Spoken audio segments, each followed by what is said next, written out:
the Saudis' moon sightings are not acceptable. We cannot take from the Saudis when it comes to their moon sightings about Ramadan.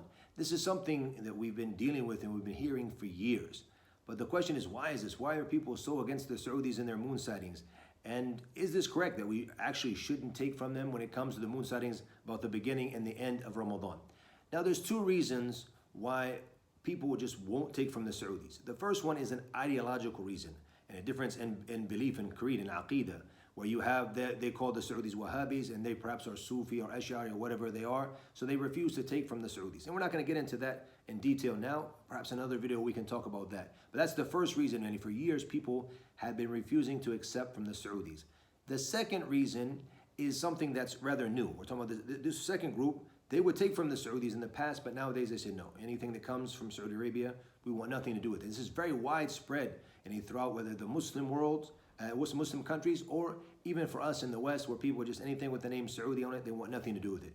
And the reality is that they've lost their religious authority. They used to have a very strong religious authority. Even though Group 1 was against them, the majority of Muslims would take from them in a lot of issues. But nowadays, people are refusing. So what is this group? This is politically based. Now they're seeing the new regime, what's happening, the corruption, the haram things that are being spread in the land of the Haramain. We're talking about, the land of the Haramain, the two, holy cities. So Muslims around the world are not accepting this, and they have this hatred now towards the regime. And obviously the issue of Khashoggi and what have you, and this. And khalas, people just now want nothing to do with this regime. And even if something that's good that comes from it, people are not going to accept it. And this is a reality. But what should our stance be? Should we actually then listen to them, and should we accept from them or not? This is the question that needs to be answered. First of all, the general principle when it comes to dealing with anyone, whether you're talking about Muslim or non-Muslim, Allah gave us the answer in the Quran and how we deal with these individuals who we differ with in Surah Al-Ma'idah. وَلَا يَجْرِمَنَّكُمْ شَنَآنُ قَوْمٍ عَلَىٰ أَنْ لَا تَعْدِلُوا اِعْدِلُوا هُوَ أَقْرَبُ لِلتَّقْوَى. And a hatred or dislike that you have towards a certain group should not make you treat them unjustly. Be just. اِعْدِلُوا. It is closer to taqwa, it is closer to piety.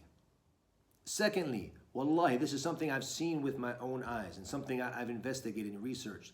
When it comes to the moon sighting in Saudi Arabia, you will never ever find any country on the face of the earth that is more authentic than them. They really, really do a good job.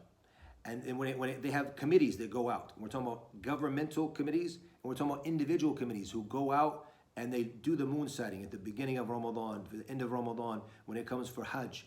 They're out there, some of them out there just looking in the desert, some out in the desert with high-powered telescopes to make sure, did Ramadan start or did it not?